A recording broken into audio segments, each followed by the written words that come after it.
Salut à toutes et à tous, j'espère que vous allez bien, je vous souhaite la bienvenue sur cette vidéo. Je teste un bel ordinateur que j'ai reçu donc il y a, maintenant ça fait 2 semaines. Alors, cet ordinateur, je vous explique très rapidement, j'avais acheté cet ordinateur, ou du moins son ancêtre, au Black Friday. Il s'est avéré que j'ai eu plein de soucis avec, j'en ai voulu énormément à HP Omen, parce que j'ai eu tellement de soucis avec le service après-vente, il y aurait vraiment moyen de l'avoir mauvaise. Maintenant ça s'est bien terminé, ils m'ont changé cet ordinateur là, donc l'édition 2023. C'est presque une exclue, pratiquement en exclu, qu'il vient tout juste de sortir. Je pense que c'est un des premiers exemplaires en France du moins, ou peut-être même dans le monde. Je suis peut-être le premier à le tester dans le monde, un truc de ouf. Geek Architect, premier sur le game. Je vais vous donner mon retour sur cet appareil. Est-ce qu'il y a du mieux par rapport au 2022? Il y a eu quelques changements, donc pas tout à fait le même. Vous allez voir, au niveau performance, ils se sont pas foutus de ma gueule vu tout ce que j'ai mangé. Ils m'ont quand même mis une gamme au-dessus, un petit poil au-dessus. Je vais vous faire un test. On va essayer quelques jeux, on va l'essayer pendant 2 semaines, et puis on va faire une bonne conclusion avec les plus et les moins, comme d'habitude. Sur Geek Architect, il y a toujours les plus et les moins. Voilà.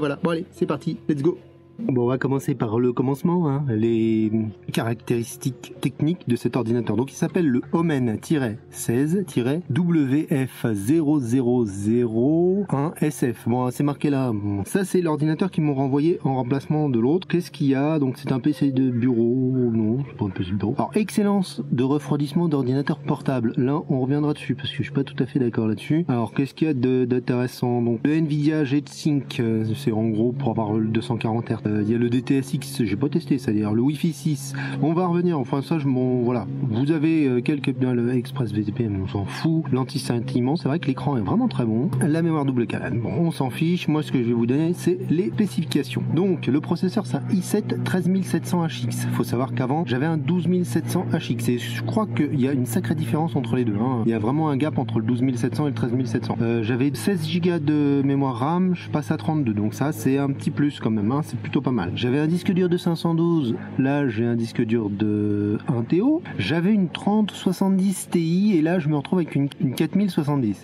Pas une 4070 Ti, là vraiment ça aurait été bien, mais c'est qu'une 4070. Alors on reviendra dessus, je pense que c'est à peu près l'équivalent de la 3070 avec le DLSS 3 en plus. L'audio on en a déjà parlé tout à l'heure. L'écran c'est un 2560 par 1440 en 240 Hz. Alors comme je disais, moi le 240 Hz j'en ai pas forcément besoin. L'adaptateur secteur c'était un 250 watts, ça passe à un 280 watts, donc il doit consommer un petit peu plus. Un autre truc qui est vachement bien, c'est la batterie. Moi c'était une 4 cellules 70 Wh, là on passe à 6 cellules 83 Wh, donc ça c'est plus mieux. 4h45, en faisant très attention ça doit être faisable. Les ports, donc de toute façon vous verrez, je vais vous faire le tour de l'ordinateur. Il y a un port USB type A, un autre port USB type A, 2 ports Thunderbolt USB type C avec qui font USB Power Delivery, donc vous verrez qu'en fin de compte ça c'est un truc qui est très bien, c'est qu'on peut charger avec le Power Delivery. DisplayPort, veille et charge. Et un port HDMI, un port RJ45, une prise secteur logique et une prise casque. Ça c'est plutôt bien aussi. La webcam, je crois qu'elle passe de 720p à 1080p, mais vous verrez que la qualité est pas folle de toute façon, ça reste une webcam très bas de gamme. Design, avec le design on fera le tour. Le poids 2,44 kg, je trouve que c'est pas trop mal. Je pense que l'autre était plus léger,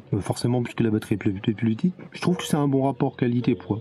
Voilà. On a fait le tour un peu des caractéristiques techniques de ce truc.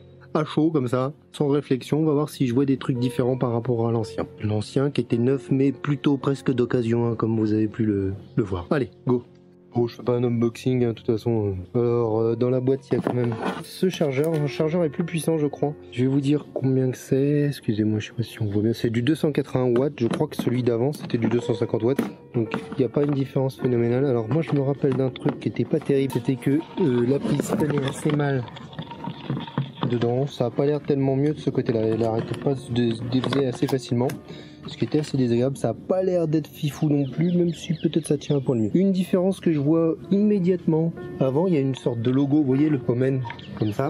Bah là ça a changé maintenant, il y a carrément une indication Omen. Alors premier reproche que je fais à cet ordinateur là, je viens juste de le sortir, le plastique prend les traces de doigts, et comme j'en avais fait déjà la remarque précédemment, il prend aussi tous les coups. Donc je me demande si je vais pas lui mettre une sorte de covering pour le protéger, une sorte de plastique dessus, pas pour faire le kéké, mais pour le protéger. Donc ça c'est la première des choses. Effectivement le logo a changé, c'est écrit Omen, c'est plus le losange. Sur le côté on a un USB avec l'insigne de charge là. À l'arrière, oh putain on a des trucs à l'arrière, avant il n'y avait pas, ça a changé complètement ça. Il y a le HDMI qui est derrière, c'est super ça, je suis très très content. Ça c'est super parce que du coup bah, ça permet de pas avoir les câbles et tout. Pareil, le câble RJ40, ah ça me plaît ça. D'ailleurs j'ai l'impression qu'il a un petit peu changé esthétiquement au niveau de l'arrière. Je le trouve plus joli, peut-être mieux fini, c'est peut-être une impression. Et l'autre côté, on a deux USB-C et la prise casque. Pas plus que ça. Et devant, bah il y a rien. Le dessous. Je sais que ça c'est ce qui permet c'est ce qui se démonte et qui est très très chiant à démonter parce qu'on n'arrive pas à choper le petit bord là pour pouvoir ouvrir et puis mettre un autre SSD. Mais là il n'y a pas grand chose qui change de ce côté là. Je suis très content qu'ils aient foutu les trucs à l'arrière, ça c'est vraiment bien. Donc il y a quand même des changements en fin de compte avec l'ancienne version. J'ai l'impression que les bords, je crois avoir lu que les bords étaient plus minces, donc il serait peut-être un petit chouille plus compact. J'espère que ce coup-ci, ce fucking pavé tactile va fonctionner. Je ne comprends toujours pas pourquoi il n'y a pas de pavé. Alors c'est pour faire gamer, mais c'est idiot. Hein. Il y aurait un pavé tactile, il pourrait très bien être là, ça prendrait pas plus de place. Je comprends pas pourquoi ils le font pas. On verra ce qu'il donne niveau ventilation, je ne sais pas trop. Et sur le côté, on a les caractéristiques techniques. Écoutez, on va regarder ce que ça donne, ce petit engin, une fois démarré. On va le charger un petit peu, hein, parce qu'il faut toujours les charger un peu avant de les utiliser. Un truc que j'avais découvert sur l'ancien et qui me satisfaisait, c'est qu'on peut charger le PC en USB avec un chargeur puissant. C'est indiqué nulle part, mais ça le faisait. On vérifiera que c'est également le cas sur celui-ci. Mais là, j'ai l'impression quand même que c'est un petit peu mieux fichu qu'avant. Niveau de la charnière, voilà. Bon, ça gigote un petit peu, mais ça fait pas... Je trouve pas que ça fasse... Alors, ce que j'aimais pas, c'est... Ouais, ça a l'air un peu mieux qu'avant. Je sais pas, ça je sais pas trop. Par contre voilà, traces de doigts, c'est l'horreur, je sais pas si on voit. Bon, la caméra ça donne pas grand chose, mais alors les traces de doigts sur ce plastique qui prend les coups et qui prend les traces de doigts de ouf. Par contre, là ici, c'est en métal et c'est vraiment qualitatif, ça c'est assez joli le petit truc là, le clavier, bah écoutez on va le regarder. Un truc que je trouvais complètement idiot, qui est toujours le cas, la touche d'allumage qui est très mal placée, je ne comprends pas qu'est-ce qu'elle fout là. On a l'habitude de la voir ici, vous voyez, ou n'importe où, je sais pas. Tiens, et ça c'est quoi ça? C'est pour sortir la calculatrice. Très décevant l'emplacement, c'est pas intuitif, c'est-à-dire que si vous n'êtes pas bien réveillé, vous cherchez, vous savez pas où faut appuyer pour allumer le PC, c'est bon. Alors que si c'était là, tout de suite on le trouve. C'est du détail, c'est pas grave, ça transforme pas un PC, c'est pas rédhibitoire comme on dit. Il y a des sortes de trucs, c'est chelou là, enfin je sais pas, c'est des hiéroglyphes. Je viens de le mettre en charge, petit détail, hein, pendant que j'y pense, on sait pas s'il est branché quand on est comme ça, vous voyez. Alors on sait s'il est allumé, évidemment ce sera écrit sur le truc, mais là quand on sait pas s'il est branché. Alors avant, la prise d'alimentation était sur le côté, donc il suffisait de regarder sur le côté, et là c'est plus compliqué du coup, parce que vous êtes obligé de fermer l'écran et de regarder derrière, et il y a la petite LED qui va afficher. C'est moins pratique, pareil, c'est pas du tout rédhibitoire, c'est un petit peu logique effectivement vu que c'est derrière, mais ça aurait été bien d'avoir un petit rappel sur le clavier par exemple, une des touches, la touche alimentation qui s'allume pour indiquer qu'il est en charge, voilà.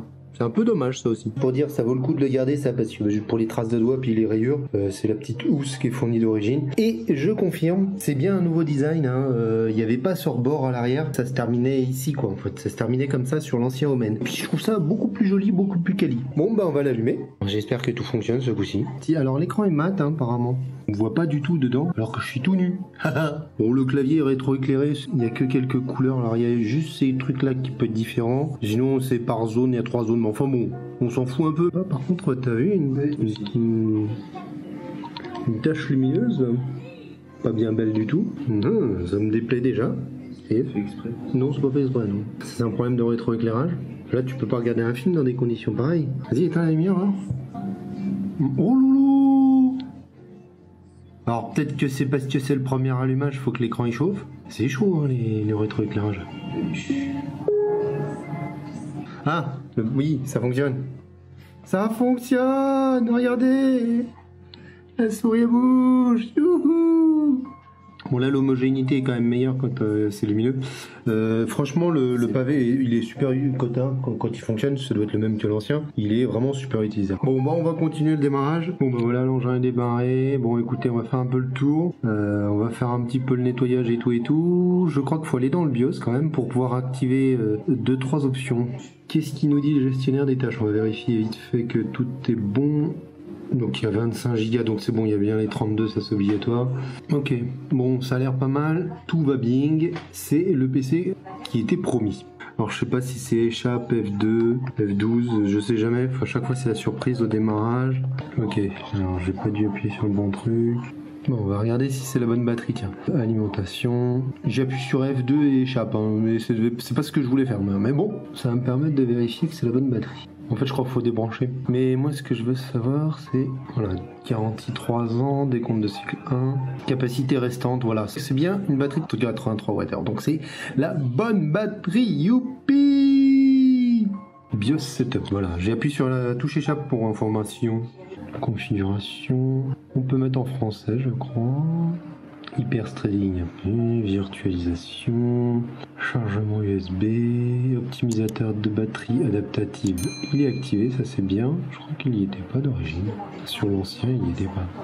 Donc ça normalement effectivement sur l'autre c'était pas activé l'optimisateur de batterie, ça permet soi-disant d'améliorer la durée de vie de la batterie. Je préférais largement ce que proposait Asus où on pouvait limiter la charge à 80% par exemple, ça c'était vachement mieux. Alors la souris est ultra sensible dans le BIOS, c'est assez désagréable. Activer en permanence le ventilateur.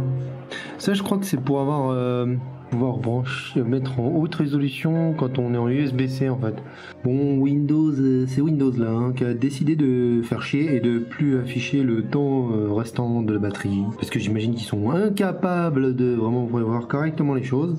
C'est bizarre parce que je suis persuadé qu'Apple le fait correctement. Mais bon, Regedit, HK Local Machine, Système, Contrôle. Ça fonctionne, alors par contre l'autonomie est plutôt flippante à 1h40 alors que je viens juste de démarrer le PC. Bon après c'est normal, faut peut-être que ça se stabilise un peu, patati patata. Enfin dans tous les cas ça confirme que de toute façon faut pas rêver l'autonomie de cet engin, faut pas compter dessus, hein, c'est pas c'est un ordinateur transportable. C'est fait majoritairement pour être branché. On va finir l'installation proprement, on va le tester quelque chose. Bon, je suis content, je vais vous montrer pourquoi. Là l'ordinateur est éteint, si on branche un USB, alors là je suis en un chargeur 35 watts Power Delivery, très important. Si c'est pas Power Delivery, je pense que ça marche pas. Et derrière, vous voyez, on voit pas très bien, mais ça s'allume. Quel que soit le port, hein, ça marche sur les deux ports. Je sais pas si on peut brancher les deux pour aller plus vite. J'en sais rien. Dans tous les cas, bon là, c'est blanc parce que l'ordinateur est chargé, mais si c'est orange, c'est qu'il est en charge. Donc du coup, je suis très content parce que ça permet de dépanner. Si vous n'avez pas pris votre chargeur qui est relativement lourd et imposant, bah vous pouvez prendre un petit chargeur comme ça USB pour le recharger la nuit. Et ça permet également à la batterie de se décharger moins vite quand vous l'utilisez. En gros, bah forcément ça donne quand même un petit peu d'énergie. Voilà, donc ça je suis très content parce que c'était pas vraiment spécialement indiqué qu'on pouvait le charger. Alors il y a écrit charge, en général c'est pour charger d'autres éléments. Bon, bah il est content. Ça c'est plutôt bien. Ça c'est un chargeur USB-C 100 watts, ça fonctionne très bien avec. On fait le montage avec ce chargeur là. Donc vraiment pas mal, regardez la différence de taille quand même. Ça peut valoir le coup d'investir. Hein. Bon, faut rajouter le câble. Là, ma batterie, elle est en train de charger, enfin elle est à 75 watts pour faire fonctionner l'ordinateur alors que je suis en train de faire du montage. Donc quand même quelque chose d'un peu demandeur en puissance. Je pense qu'il faut partir sur un chargeur de 100 watts quand même minimum. Vous en avez des 140, hein. C'était trop cher. Donc là il y a bien un nouveau design, hein. Moi je trouve ça assez joli, cette petite barre derrière. Pour information, il y a HP qui vient de me téléphoner pour me demander si j'avais bien réceptionné l'ordinateur et s'il fonctionnait. On va pas se le cacher, hein, ça a vraiment ultra merdé, mais la dame qui s'est occupée du retour à partir du moment où j'ai été avec elle, alors ça a été assez long, hein, ça a pris pratiquement 5 semaines pour me fabriquer l'ordinateur sur mesure. Ça a pris du temps, mais au moins c'est fait, ils ont tenu parole et c'est quand même un point positif, même si quand même ça fait 6 mois et en 6 mois j'ai pu utiliser l'ordinateur à peu près que 2 mois. Donc au final le bilan, j'ai quand même fini par avoir gain de cause, mais c'était pas évident, hein, franchement. Il a fallu s'activer les fesses pour pouvoir avoir quelque chose et avoir le remplacement de l'ordinateur, mais pour le moment j'ai un ordinateur qui me satisfait. On va voir si on le garde, si on le garde pas, ça c'est autre chose. C'est quand même à noter qu'ils ont fait un suivi jusqu'au bout pour savoir si tout allait bien. À l'usage, le pavé est agréable d'utilisation quand il fonctionne. On peut faire des choses à 2 doigts, à 3 doigts, je sais plus ce qu'on peut faire à 3 doigts, voilà. Franchement, il est plutôt vraiment grand et très agréable d'utilisation. Quand je tapais pavé tactile, je ne le trouvais pas. Paramètres du pavé tactile, là tout va bien. Peut-être augmenter un petit peu sa vitesse. Ouais, parce que moi j'aime bien quand c'est plutôt rapide. Bon bah, satisfait pour l'instant. L'ordinateur fonctionne bien. Je voulais vous montrer un petit truc. C'est peut-être pas les pires HP, mais ils installent quand même beaucoup de petits logiciels et de trucs inutiles. Donc je fais un petit nettoyage Donc la mémoire c'est bon, le processeur c'est bon, et je voulais vous montrer quelque chose d'assez rigolo. En fait on peut voir, alors on sait que il y a 16 cœurs, je sais plus, les histoires de cœur performance, de cœur machin. Hop, on peut modifier le graphique en processeur logique, et là on voit l'utilisation de chaque cœur. Ça j'aime bien. Bon, c'est un truc de geek encore, hein. On voit qu'il y a des cœurs qui sont beaucoup utilisés, d'autres pas. Mais je pense que là on va pointer sur un des défauts majeurs de cet ordinateur. Voilà, je fais rien du tout, j'ai quasiment juste ouvert YouTube. Il n'y a pas des températures folles, je crois il fait 25 degrés, 26 degrés, un truc comme ça. Oh, c'est pas froid non plus, hein, mais c'est pas non plus ouf. L'ordinateur commence déjà à vachement souffler, je sais pas si vous entendez. Ça souffle déjà dur alors que je ne fais quasiment rien. Alors laissez tomber quand je vais lancer du jeu tout à l'heure, on va faire le test. Et une sacrée soufflerie, alors c'est bien parce que ça veut dire que ça refroidit quand même. C'est pas un ordinateur discret. Il a pas d'autonomie et il est pas discret, il soit tout le temps branché. Ça fait quelques petits défauts quand même assez importants. Bon, c'est pour le son hein, que je fais le test, c'est pas pour l'image parce qu'avec les reflets, voilà, j'ai pas envie de me prendre la tête. Bon, spatialisation est pas dégueu alors, par rapport à un ordinateur portable. Hein. Bon, il y a des petits effets spatiaux, mais bon, je sais que ce sera pas l'usage principal de l'ordinateur. Mais c'est pas dégueu. Bon, après, c'est pas ouf, hein, il n'y a pas de basse. Ça reste un ordinateur portable là-dessus. Il n'y a pas de miracle. Et je lui en voudrais pas parce que je m'en fous. L'écran, il est vraiment plutôt correct, la colorimétrie est très propre, je suis en train de retoucher des images et c'est vraiment plutôt pas mal. Et un autre point très important pour un écran, alors la définition, bon, elle est limite même trop importante, du 2500, je sais plus combien là, enfin voilà, c'est plus que largement suffisant, ça permet de mettre des petites icônes, ça c'est plutôt pas mal, elle serait encore plus petite même d'ailleurs. Mais après un deuxième point qui est pas mal du tout, c'est les angles de vision, regardez, j'ai beau me... voilà, les angles de vision sont très bons. Parce que ça, quand on retouche des photos, quand la colorimétrie change en fonction de l'angle, c'est insupportable. Et là, c'est pas le cas. C'est plutôt pas mal, surtout pour un écran 240 Hz. Parce qu'en général, quand la fréquence augmente, la qualité de l'écran est moins bonne. Mais là, franchement, je vois pas de différence avec le 165 que j'avais avant, déjà une. C'est la même qualité. Faudra voir ce que ça donne en jeu, les 240 Hz sur les jeux sur lesquels on peut atteindre 240 Hz. Ça me paraît pas forcément ultra utile. 165, même 144 sur un portable, c'était suffisant. Mais dans tous les cas, l'écran est très bonne facture. J'ai pas de reproche particulier à lui faire pour le moment. Je suis en train de démonter, donc il y a juste quelques vis à enlever, hein, je vais pas vous faire un tuto là-dessus, mais je voulais vous montrer quand même les traces de doigts. Regardez-moi ça, c'est atroce. C'est que le plastique du dessous, mais c'est le plastique du dessus, c'est grave abusé. On dirait qu'on l'a utilisé après avoir mangé un McDo. Franchement, le PC, je l'ai presque pas touché, c'est ça le pire. Problème pour le démonter, pour pouvoir installer un SSD, hein, c'est tout à fait légal d'installer un SSD dans un ordinateur portable, ou changer la mémoire par exemple, c'est qu'il faut réussir à passer un truc là, ici, voilà, sur le pourtour, et il y a strictement aucun jeu ou aucun espace où passer un petit médiator ou quelque chose dans le genre. Une fois que vous avez chopé le truc, après vous faites clac, vous le faites glisser sur le pourtour. Donc ça c'est vraiment très mal foutu. Bon, j'ai trouvé par où l'ouvrir. Enfin, une petite astuce, hein. En gros, faites très attention, hein. C'est vraiment des coups. J'ai poussé un petit peu ici, voilà, par là, en poussant un peu dans le fond, on arrive à écarter. Une fois que c'est écarté, après c'est bon, vous prenez une carte de crédit ou ce que vous voulez, alors peut-être pas une carte de crédit pour pas l'abîmer, vous glissez le truc comme ça. Alors l'idéal c'est carrément, bon là j'ai qu'une seule main, c'est pas pratique quoi, mais à une seule main j'y arrive pas. Vous avez capté, l'idéal c'est carrément le médiator, je sais que c'est top un médiator. Si vous le cassez, c'est pas mon problème, hein. Moi j'y peux rien, je vous donne une astuce. Le mieux si vous le sentez pas, c'est de ne pas le démonter. Prenez un disque dur SSD externe. Enfin c'est assez mal foutu, hein. Bah, pas bravo HP et Omen là-dessus. Vous faites glisser la carte, voilà. Ça s'ouvre tout seul, c'est pas trop compliqué, pas besoin de forcer de ouf non plus. Une fois que vous avez réussi à choper un angle, en fait, faut y aller gentiment et ça le fait. Ça y est, c'est démonté, je vais vous montrer. Donc moi je vais installer ce petit Crucial P3. Je vais vous montrer quand même la plaque. Donc il y a, vous voyez, quelques petits trous, hein. C'est pas non plus monstrueux les ventilations, hein. On croirait qu'il y a de la ventilation ici, mais en fait non, c'est vraiment que dans les 2-3 trous qu'il y a là, c'est au niveau de ce truc là et des deux ventilos. C'est pas énorme au final, hein. Je trouve que la partie ventilation est assez faiblarde, hein, sur cet ordinateur globalement quand même. C'est ce qui fait qu'il souffle assez rapidement, je pense. Besoin de faire fonctionner et les ventilos. Donc là il y a les deux petits haut-parleurs, ici et ici. Je crois pas qu'il y en ait d'autres, il y a vraiment que deux haut-parleurs. Alors c'est pas énorme, la batterie est quand même plus grande que celle d'avant, pratiquement, effectivement, c'est normal, elle est plus grande que celle d'avant.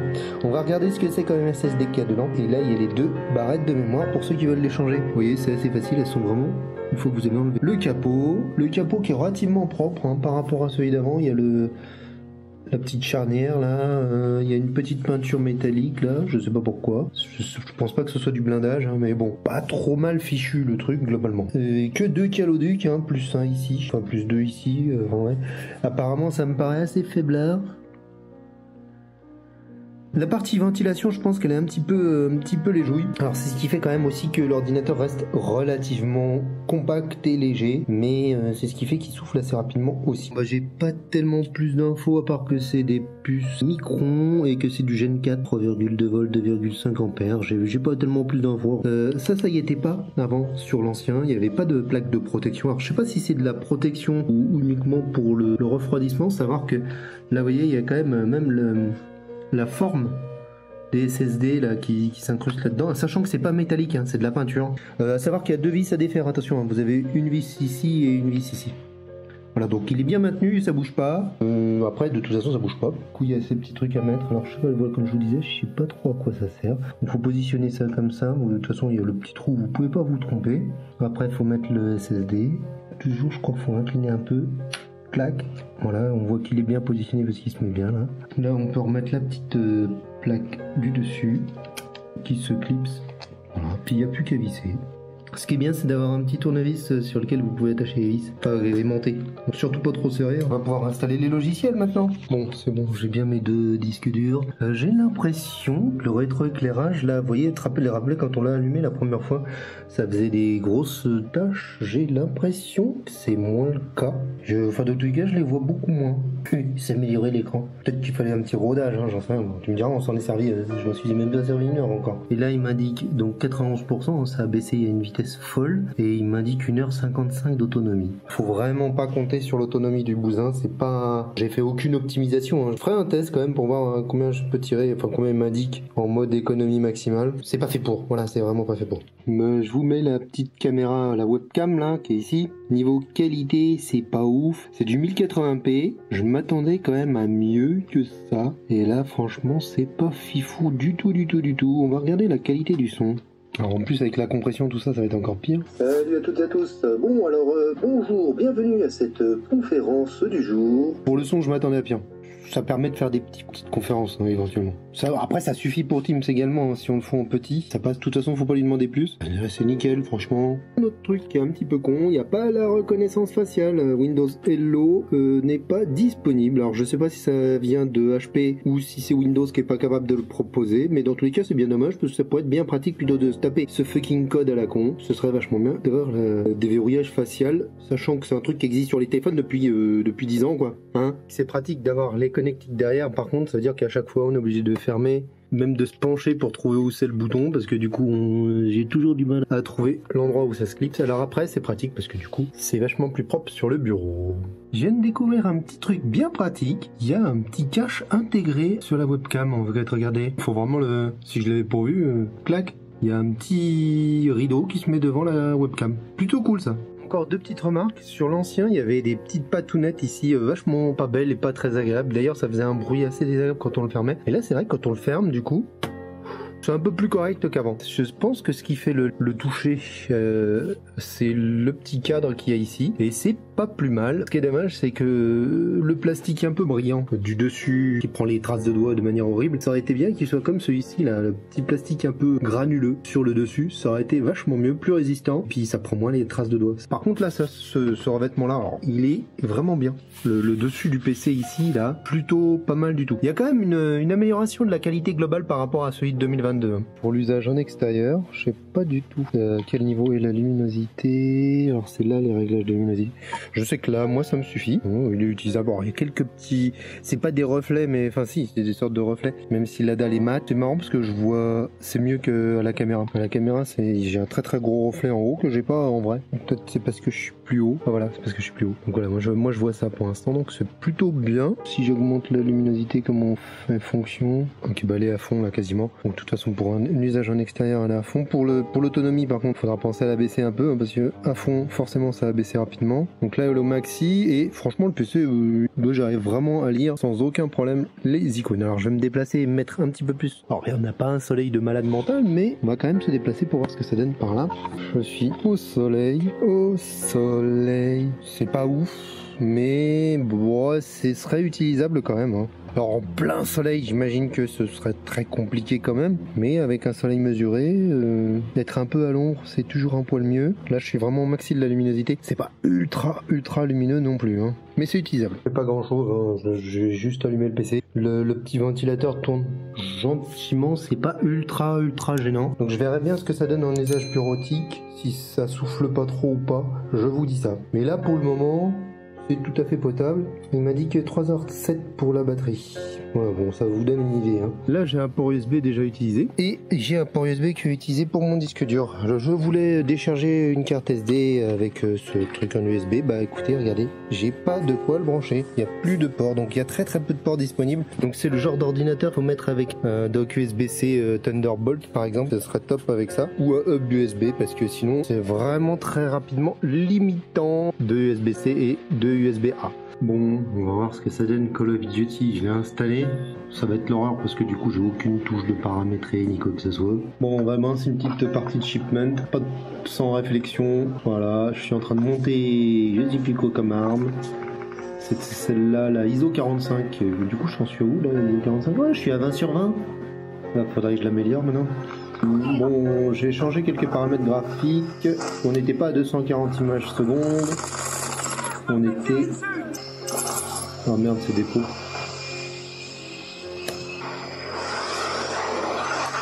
Oh là. Au moment où je dézoome, paf, il arrive sur le foiré.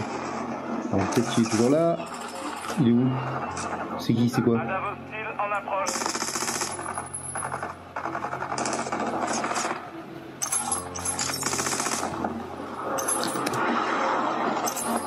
Je m'attendais à mieux, hein. Franchement, c'est vraiment l'équivalent de la 3070, hein. Faut pas, c'est pas mieux. C'est pas mieux que la 3070. Faudrait voir avec le DLSS 3 parce que du coup j'ai pas le DLSS 3. Alors ça c'est un peu frustrant. Le fameux DLSS 3 magique. Oh, ouais, alors revenez. Car je tourne peut-être un petit peu plus qu'avec l'ancien. J'étais peut-être à 110, oh, parfait. Ouais, non, c'est pas ouf, 130 images secondes en gros. Hein. Je dirais plus que c'est pas tellement plus que l'ancien. Alors le truc, ça sert à rien peut-être de le faire tourner en résolution de l'écran. 1440, c'est peut-être pas mal ça. Là du coup je baisse un peu la résolution. Au lieu de 1440, je balance 1920 par 1200. Alors il y a une petite perte quand même au niveau de la qualité d'image. Bon, il y aurait encore des petits réglages à faire. Bon, ça change pas grand chose, hein. Je suis toujours à 130 images secondes. Donc en gros ce que j'ai fait n'a rien changé.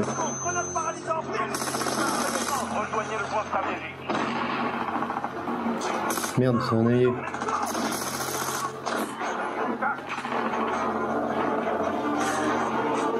On va même rebrider à 120, de toute façon on n'a pas besoin de tellement plus. Et lui je vais le remettre comme ça. Bah c'est mieux comme ça. Non c'est mieux en fait, et puis du coup, bon, je sais pas par où. Bon, ouais ça me gave.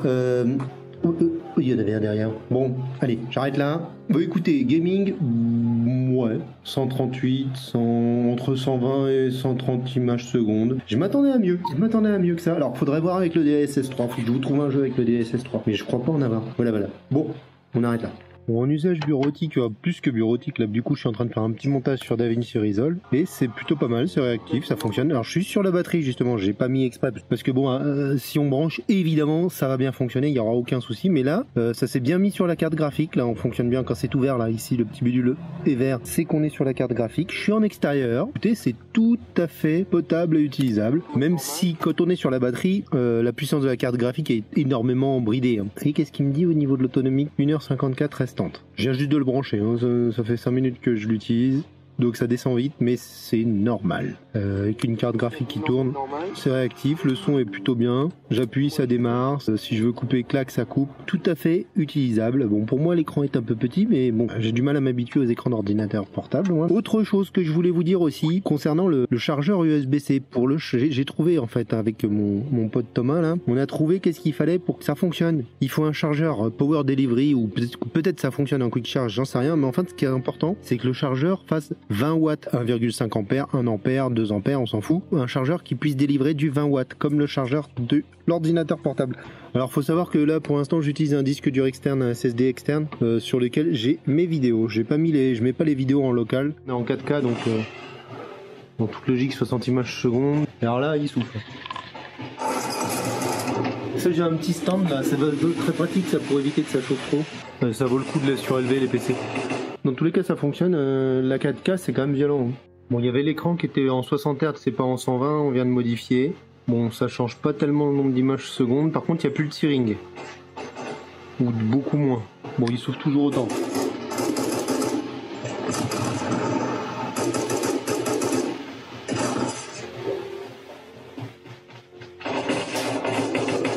Bon, juste pour faire un point sur l'autonomie, là ça fait quelques minutes enfin quelques petites demi-heures que j'utilise l'ordinateur, je suis à 86%, j'étais à 90%. Ça fond moins comme neige au soleil, hein. C'est beaucoup moins que le 2022, et là il me dit 3h42, ce que potable. Pour un ordinateur de ce genre, faut penser à aller dans le truc Omen Gaming Hub, donc ça met 3 plombes à s'ouvrir, cliquez sur le petit Omen là, contrôle de la performance, et vous mettez en mode éco. Et la deuxième chose aussi, vous pouvez aller en bas à droite sur la batterie, activer l'économiseur de batterie, ça c'est l'activer tout de suite. Alors normalement on est comme ça, il s'active normalement qu'à 20%, mais vous pouvez l'activer maintenant. Alors ça baisse beaucoup les performances, mettre le mode d'alimentation en utilisation meilleure efficacité énergétique. Après quand vous activez l'économiseur de batterie, ça l'active automatiquement. Bon, ça permet quand même de gagner un petit peu et d'être tranquille, il souffle beaucoup moins dans ces cas-là aussi. Et voilà, on a 4 heures, 3h30 on va dire, allez, d'autonomie. Donc c'est un petit peu plus potable, ça fond moins vite quand même que l'ancien où ça partait, je perdais 1% à la minute quoi que je fasse. Même si ce PC n'aura aucune utilité pour moi en tant qu'ordinateur gamer, je suis en train de tester GTA. Alors là j'ai baissé les paramètres, pourquoi? Parce que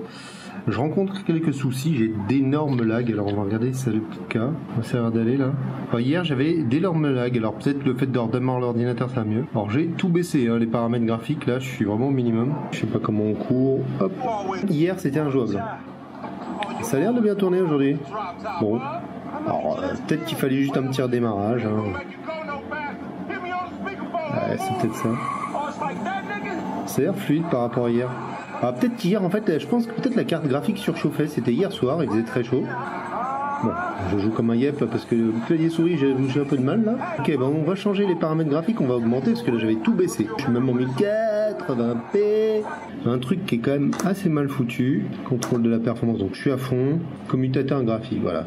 Quand on clique sur Optimus, donc je suis sur le processeur graphique. Donc ça, le truc qui permet de basculer, voilà. J'ai cette fenêtre qui pop-up comme ça de tout le temps, ça c'est chiant. Là j'ai forcé le processeur graphique manuellement parce que en automatique ça fait un peu n'importe quoi. J'ai l'impression qu'il met pas forcément l'Optimus quand il faut et tout ça. Voilà. Alors, en gros alors ça c'est pas, je crois que ça a rien à voir avec HP. Hein. C'est plutôt un truc qui merdouille un petit peu ou qui fonctionne pas top je trouve entre Nvidia et Windows Intel quoi. Voilà. Je trouve ça moyen la bascule, ça marche pas toujours. Des fois il détecte pas qu'il faut mettre le processeur graphique, du coup enfin la 4070, du coup ça marche pas. Enfin voilà, c'est pas toujours génial. Bon, je vais augmenter les paramètres graphiques pour voir ce que ça donne. Des fois ça vaut le coup d'installer la carte graphique en la téléchargeant directement de Nvidia plutôt que de laisser Windows l'installer. On va peut-être faire comme ça. Je vais faire ça. Voir si ça améliore les choses. En fin de compte, c'était pas suffisamment fluide. On a baissé les paramètres. On n'est pas en la résolution de l'écran, là, je sais plus, 2500 par je sais pas quoi. On est en 1920 par 1080, quoi, la Full HD. Alors c'est un peu moins bon. Mais par contre c'est fluide et c'est jouable et l'ordinateur souffle pas comme un porc. Alors c'est vrai que c'est quand même hyper frustrant je trouve, mais d'être obligé de baisser quand même les paramètres avec une 4070. Alors c'est vrai que c'est un ordinateur portable mais je m'attendais quand même à mieux. Hein. Faudrait vraiment qu'on teste avec parce que là c'est GTA 5, niveau paramètres il commence, alors peut-être en mettant des modes, mais moi je vais pas me faire chier à mettre des modes et tout. Hein. Et là il commence vraiment à grave accuser son âge le jeu. Faudrait quand même qu'on puisse faire le test avec un jeu récent qui possède le DLSS 3. Bon, moyen quoi. Bon c'est jouable. Après il est pas moche non plus mais il est pas ouf. Bon, je sais pas si c'est parce que j'ai mis la carte graphique à jour. Alors là, faut savoir, il fait plus de 30 degrés encore, il fait chaud. Hein. Mais dans tous les cas, ça tourne mieux que l'autre jour. Là, on est à plus de 150 images par seconde, donc c'est plutôt pas mal. Bah, comme je disais, ça chauffe. Hein. 70 degrés le GPU. Après, j'ai l'impression que le GPU dépasse pas 70 degrés. Là, dès qu'il dépasse 70 degrés, il est bridé. Ça dit 170 IPS. Ouais, beaucoup mieux que ce que j'avais eu l'autre jour. Alors j'ai mis la carte graphique à jour, peut-être que ça vient de là, hein, je sais pas. Par contre 67 degrés, 70 degrés hein, dans ces eaux là. Ah, j'étais en 1920 par 1080, c'est peut-être pour ça aussi, voilà. On va tester avec Flight Simulator pour voir ce que ça donne. Allez, encore un petit test. Flight Simulator, il est en normal, enfin médium quoi, intermédiaire. Ouais, c'est ça, on est en full intermédiaire. Avec le DLSS, Super Resolution, je sais pas quoi, voilà. Donc bon, j'ai pas le nombre d'images par seconde, mais ça me paraît pas mal fluide. Alors on est avec une manette de PS5. C'est parti. Ah, c'est plutôt fluide, tourne autour de l'avion, hein. Ouais, non, c'est plutôt pas mal là. Par contre, il souffle là. On entend presque plus le son de l'avion, quoi. La tour Eiffel. Je passe en dessous des arches de la tour Eiffel. Bon, après, il fait encore 30 degrés, hein. Donc, c'est pas les conditions idéales, hein, mais franchement, je pense que ce PC, il est très très bien pour la bureautique, pour tout ce qui est ça, des tâches assez lourdes. Il a la puissance, ça c'est vraiment bien. Mais jouer avec un truc qui fait autant de bruit, moi, ça me paraît compliqué. Même avec un casque, hein. Avec un casque, ça passe, tu crois? Ouais, avec un casque obligatoire. Casque obligatoire. Quitte à pas mettre le PC à côté, quoi, ou j'en sais rien, jouer sur un écran, ça tourne, le jeu est tout à fait fluide. Mais alors, purée, écoutez-moi ça. Non, bon après ça tourne, hein, ça fait tourner les jeux, mais alors qu'est-ce que ça souffle. Je voulais quand même tester avec un jeu récent. Bon allez, on arrête là. On vient juste de quitter Flight Simulator, alors je sais pas si c'est le fait d'avoir mis une autre manette dessus ou je sais pas quoi, mais là le jeu est largement potable et fluide, il est beau. Alors, ça souffle, toujours manette PS5 là. On vous fera un tuto pour installer correctement une manette PS5, parce que c'est pas si évident, mais franchement, tout à fait potable, à part le bruit. Voilà, bon. Voilà. Je vais lancer le rendu de cette vidéo sur mon PC avec ma 3070 et sur le PC HP Omen, PC fixe 3070 versus PC portable 4070. Qu'est-ce que ça donne? On va regarder le temps au final. C'est terminé, je filme en biais, alors je sais pas si vous voyez, mais je vais vous le dire. On est à 13 minutes 10 sur le PC fixe. Je lance sur le PC portable. Mais je vous montre même pas l'estimation. Oh là là, que de suspense sur Geek Architect. Petite différence avec l'ordinateur fixe, il s'est mis un petit peu à souffler. Un ordinateur fixe, lui il a pas bronché du tout. Fin du suspense. On est exactement en même temps, 13 minutes 02. Non, c'est un rendu, mais ce coup-ci en mettant tous les paramètres en full performance là. J'étais en équilibré, j'ai mis en performance, et pareil pour dans cet onglet-là, j'ai mis en performance élevée. J'ai même pas encore lancé le rendu, le PC souffle déjà. Oulala. Bon les gens, j'ai menti, en fin de compte, la 4070 est plus puissante que la 3070. On passe à 11 minutes 31, donc on gagne 1 minute 30, ce qui est quand même beaucoup. Comme quoi, des fois je dis des conneries. Très rare. Bah je suis sur le cul. Donc là je suis sur Intel QuickSync, ça s'appelle. Alors peut-être qu'il utilise plusieurs trucs à la fois, peut-être qu'il utilise le processeur plus la carte graphique, j'en sais rien exactement. Dans tous les cas, je sais qu'on a encore gagné du temps. On est à 9 minutes 42 avec ce truc là. Ça commence à être vachement bien. Mon gain de performance, je suis sur le cul. Voilà.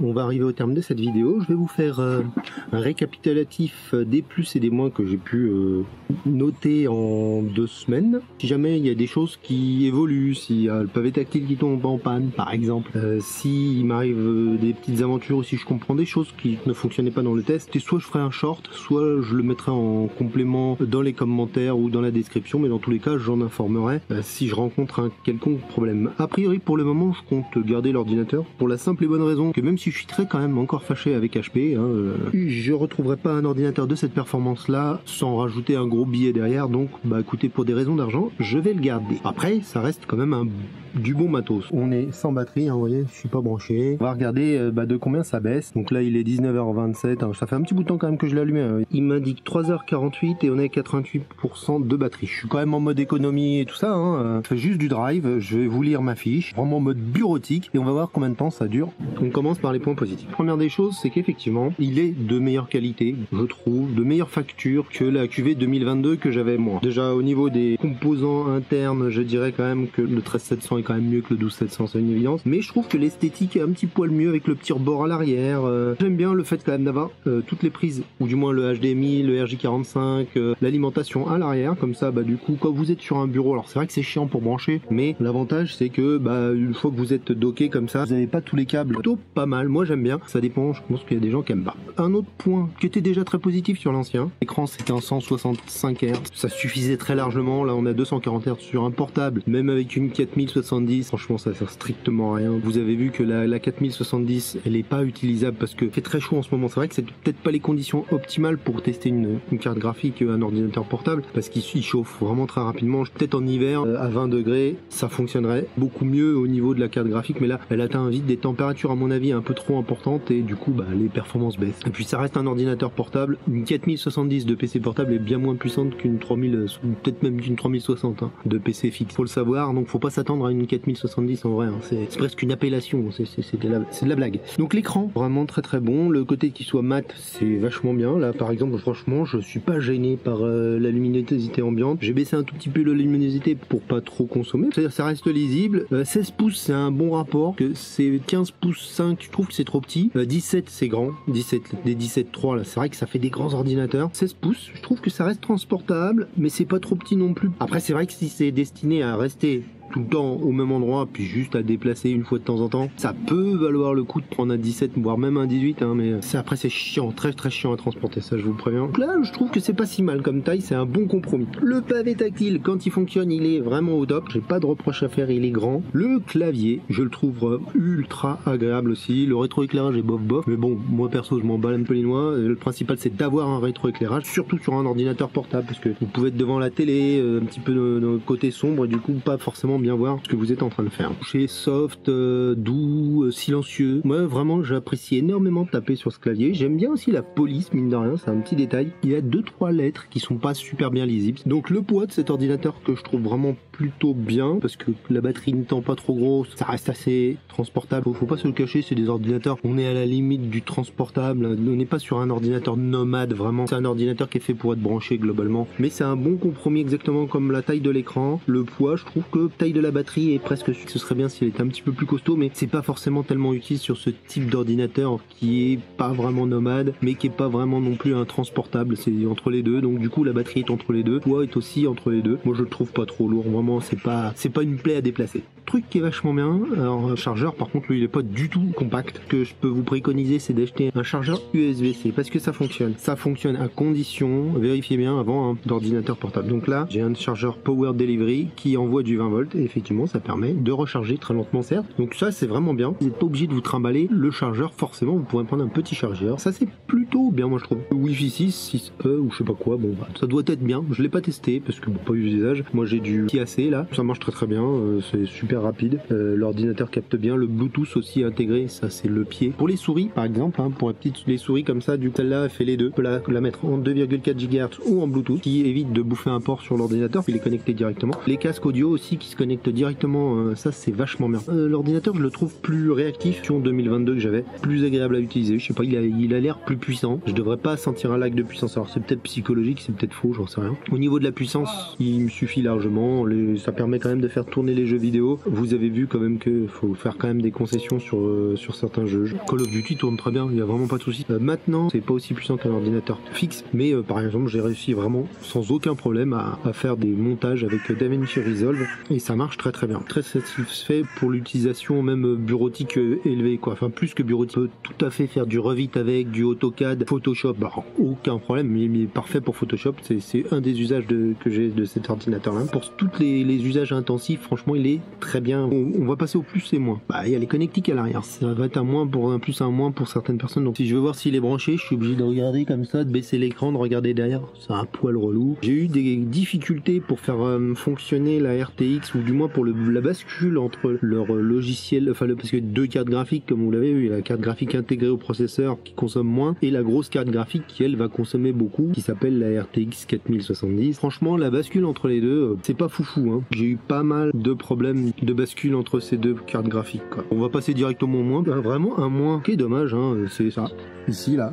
Il y avait tout à fait la place d'intégrer un pavé numérique. C'est hyper dommage. Alors je sais que sur les Victus, il y a un pavé numérique. C'est vraiment l'histoire de dire faire gamer. Un gamer a besoin d'un petit clavier d'ordinateur qui prend de la place sur votre bureau. Là, l'ordinateur prend de la place. De toute façon, prendre la place de l'ordinateur, ça aurait rien changé. De rajouter un pavé numérique, ça aurait pas changé la largeur de l'ordinateur, vous voyez. Donc c'est vraiment pour dire, c'est gamer, vous avez vu, il y a pas. C'est juste complètement idiot et ça bride l'usage justement professionnel qu'on pourrait faire de cet ordinateur-là parce que quelqu'un va avoir besoin de taper énormément de chiffres, il va pas prendre cet ordinateur-là. Se dire dire on rajoute un pavé externe, ça marche pas, ça marche super mal, c'est hyper désagréable d'usage. Enfin moi j'aime pas. Gros point négatif pour moi, ce clavier c'est la touche on-off. Je ne sais pas pourquoi ils l'ont foutu ici, moi à chaque fois je suis là, j'ai les yeux fermés, je suis incapable de la trouver. Elle aurait pu être là, elle aurait pu éventuellement être là, on l'aurait trouvé rapidement. Non non, elle est là en plein milieu, je comprends pas bien. Un autre truc qui revient très souvent sur cette gamme d'ordinateurs, alors c'est vrai que moi j'étais dans des conditions particulières, il a vraiment fait très chaud, les ventilateurs sont ultra bruyants, il se met très rapidement à souffler. Alors il souffle pas forcément tout le temps, comme je vous dis en ce moment il fait très chaud donc il souffle plus. Je trouve pas le refroidissement hyper efficace. Par exemple les châssis Asus ou MSI qui vont pour la même quantité de bruit refroidir beaucoup mieux l'ordinateur.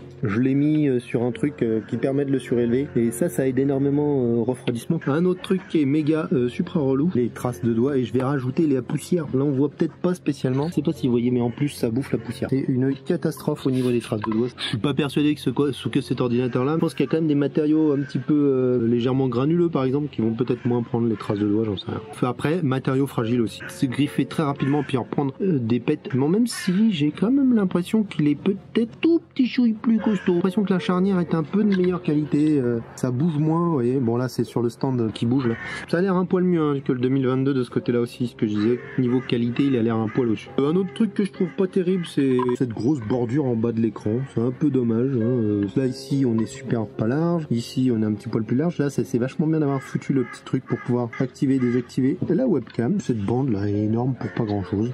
Là on croit que c'est des haut-parleurs mais c'est pas les haut-parleurs, je crois que les haut-parleurs ils sont sur les côté ou je sais plus quoi, un truc dans le genre. Quoi d'autre? Oui, c'est totalement impossible de jouer à un quelconque jeu sans être branché, hein. L'autonomie, tu joueras même pas une demi-heure, trois quarts d'heure. Et la puissance est aussi également en baisse, hein. C'est-à-dire que non seulement l'autonomie est en baisse, mais la puissance est en baisse. Donc faut rester branché pour jouer. Faut pas s'imaginer être nomade et jouer. Ou alors si vous jouez peut-être à Tetris ou tous les petits jeux de cartes là qui sont fournis d'origine avec Windows, oui, dans ce cas-là, je parle de jeux qui auraient besoin de la 4070, laissez tomber, faut brancher.